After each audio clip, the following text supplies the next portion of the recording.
如果印度军方把天空打击者发射到半空，恐怕它还没有开始游荡呢，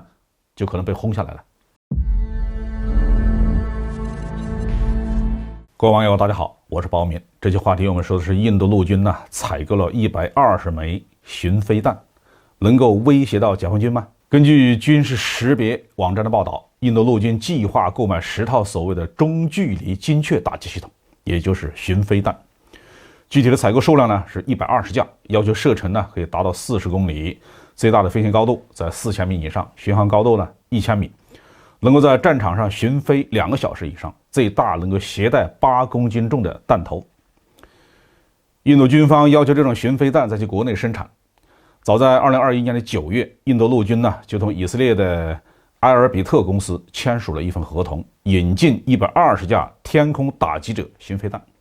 指标和新进的这份合同几乎是一模一样。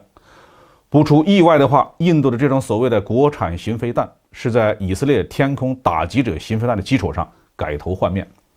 无非是以色列向印度转让关键技术，负责提供高水平的核心元器件。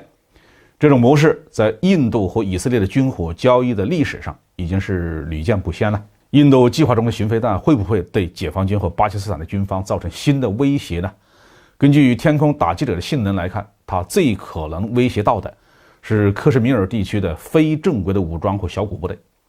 因为中巴陆军都有完整的野战防空体系，像哈洛这样的非隐身低速飞行器，它的生存能力并不强。而且巡飞弹不是巡航弹，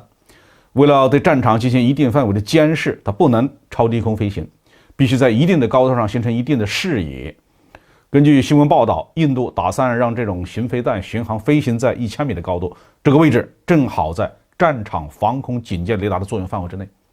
也在小口径的高炮和单兵防空导弹的射程之内。如果印度军方把天空打击者发射到半空，恐怕它还没有开始游荡呢，就可能被轰下来了。我们在国外军事装备展会上曾经看到以色列的企业演示过巡飞弹的作战模式，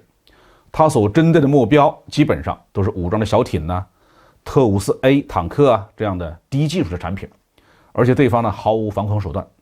这就非常清晰地说明天空打击者的设计意图，它是以色列用来对付巴勒斯坦抵抗组织的治安战的兵器。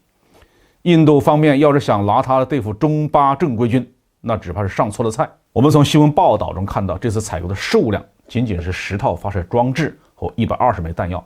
这充分地体现了印度的财政的实力。也就是说，印度就算把所有的巡飞弹都集中在某一袋边境上，每次也最多只能保持10枚巡飞弹在线。这点微不足道的东西，对解放军一线的野战防空分队来讲，可能是连开胃菜都算不上。解放军现在装备的双管35毫米高炮，它的低空防反能力是非常突出的，使用可编程的弹药，对天空打击者这样的低速的中空目标有很强大的拦截能力。按照有关研究人员的说法，任何空中目标只要进入了双35毫米高炮的射程范围之内，就可以确保摧毁。印度采购的这种巡飞弹采用轻型弹头时候的射程只有100公里，